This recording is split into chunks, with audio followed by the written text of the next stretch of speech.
contrived reality, the longer they can defer their own inner purification. It takes the pain away of the inauthenticity when we join someone else in their fantastic reality tunnel. And these, what I call Kmart prophets, keep getting away with it. Easy when you know how. So when big prophecy days regarding all manner of phenomena come and go, without particular note, 3 common techniques are employed to address the discrepancy. And you can see this play out. Number 1, it did happen, the big prophecy date, but in another dimension, in another timeline that is not easily perceived. Number 2, it did not happen, thank goodness, because the future timeline was successfully changed by our light workers. Or number 3, keep moving the date forward.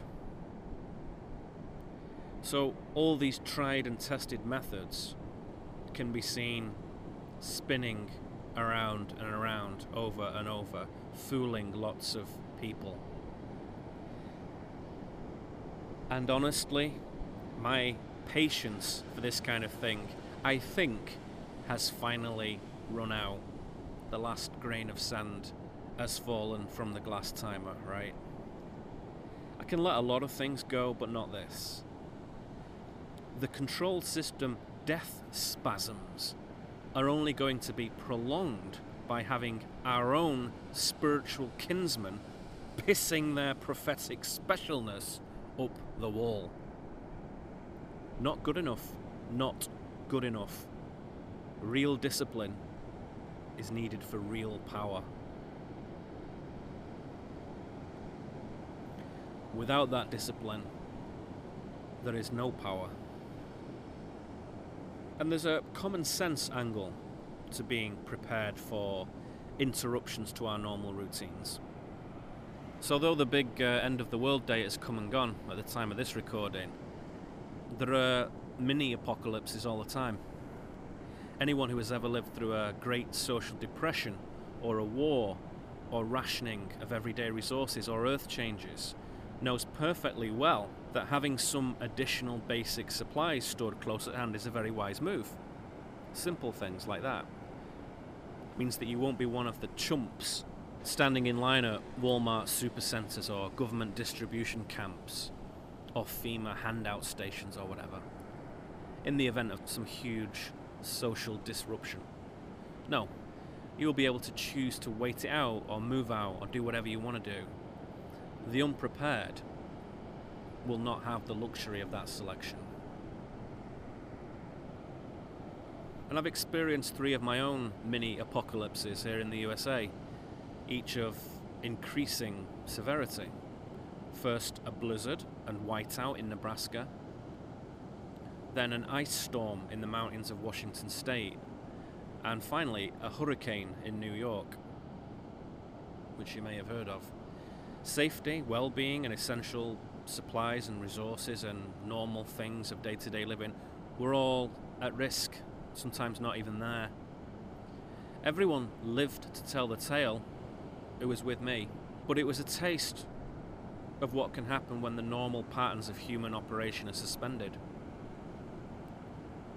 Things change fast, really fast. As an animal, it's wise to be able to move as the world moves. Don't lumber yourself with concrete shoes. And particularly with Hurricane Sandy in New York, it was most eerie to see the little district where I used to live in Queens ravaged. It's still not back to normal. My old apartment there was completely submerged in icy black water. People in that neighborhood died. Businesses were permanently ruined. Houses were washed away, literally washed away, gone. I've only ever seen that on TV before, but now I've seen it with my own eyes. And our friend Obama showed up and just handed out sort of meaningless platitudes as it happened, saying things like, people still need emergency help, they still need heat, they still need power, they still need shelter, Kids are trying to figure out where they're going back to school. And then he left. That was it. It didn't feel like he cared at all.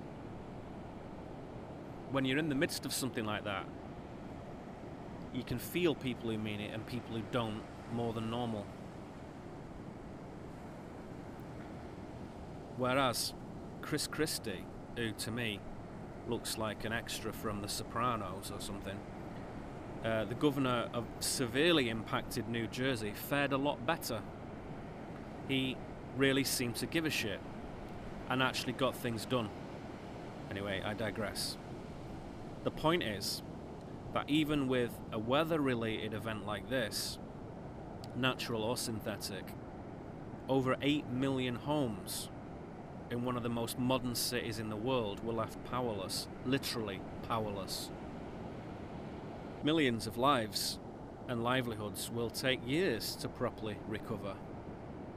And as we said before, a lot of the things that used to be in those neighbourhoods have disappeared. People and things. These are real-life mini-apocalypses. They happen all the time. What's the difference between your house being crushed by a hurricane or a mothership from Arcturus 7 by accident when its light drive breaks down, right? Or by a meteorite, or by Satan, or by the 4 horsemen of the apocalypse? What's the big difference? There isn't any. So let's not generate drama unnecessarily. The world is already quite plump with drama. That's what life is. A drama. On a stage. A theatre.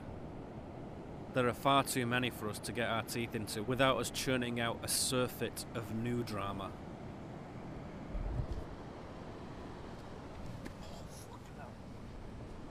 Wrongness in either our perception of cataclysm or politics or society, or more significantly our own inner development, is fundamentally a reflection of imbalance. Simple. A lack of harmony. It doesn't even mean, when you really come down to it, that it is something bad. Is destruction always, without exception, bad? Or can it sometimes be okay to have something taken down to make way for something new to be built? Viewed through this lens, we could say that all manifestation in life can be broken down into either appearing or disappearing, as we've said. Negatives are only felt as unpleasant polarizations when they lack balance, when the weight of consciousness leans too heavily in one direction or the other. Now, if you're an animal, flesh and blood and bone, which I presume you are, take that the right way, we all know that positives are more appealing than negatives. Abundance, people, love, food, warmth, sharing, excitement, fulfillment. They are more pleasurable. They sit more happily with us. They are more attractive than pain and sorrow, heartache, isolation, depression, right? And yet all of these things are polarizations, are they not? Hello. That was a dog that just licked my knee. Where was I? Yeah, they're all polarizations. The middle point is what we aim for. But you can only get to the middle point once you have understood both polarized extremes. And that usually means experiencing them. But if we exercise our capacity for insight and empathic psychic connection, we need not necessarily throw ourselves into the furnace in order to fully comprehend it. We don't have to experience it. We can just know it. We can know these things in other ways, by virtue of our intellect and our higher awareness, if we have chosen to activate those things. There is something indisputably that gives knowing, that lies outside the machinations of the blob of our brain. Big mind, outside us, a mind with which we can connect, a non-local knowingness, a cloud awareness, you might say these days, to which we always contribute and from which we may readily draw. A free library, not only of knowledge, but of experience. Everybody's experience is in there. You want to know what it's like to be a world-class freediver? Something that you've never done? Be it.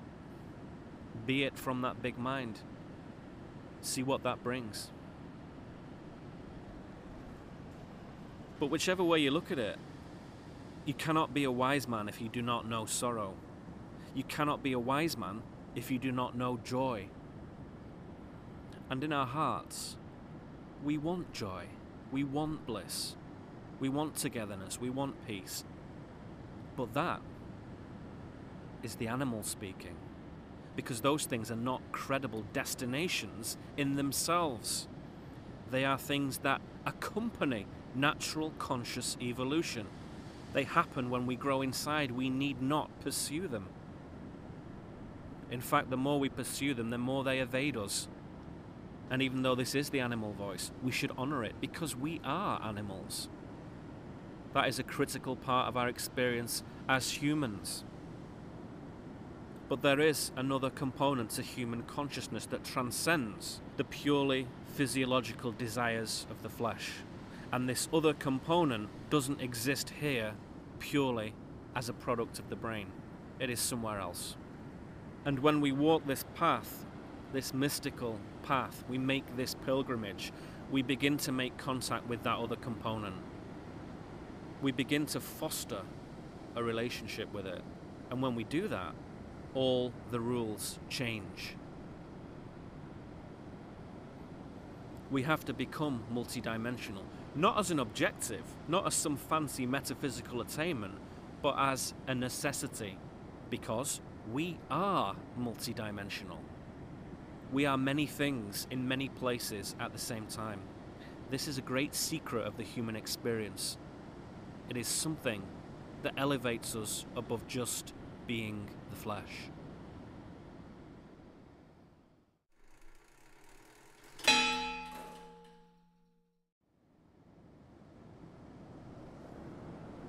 Today has been a day of polarization for me.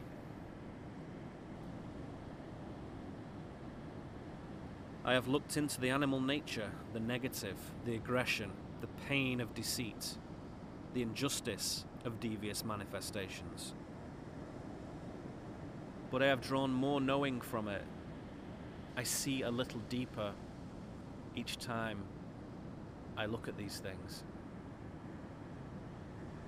And an awesome point of balance has been afforded to me consciously through the choice of where I have chosen to think, feel, and express these things, which is here, where the ocean meets the land. There is not one thing or another where I am now. It isn't quite the ocean, and it isn't quite the land. It's something between the two. It's like the solstice time. Two systems move closely together.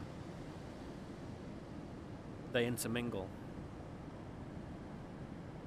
The boundaries of each overlap and fuse together. And if one can move lucidly into that melange, it is possible to see with a great clarity. Certain things can be laid to rest. Unhelpful energies can be safely discharged here. Supportive energies can be amplified. So it's good for us to seek out these places, to know where they are. Keep a personal chronicle of where they are in your land. The forests, the beaches, the lakes, the meadows. sometimes parks, city streets and special buildings even.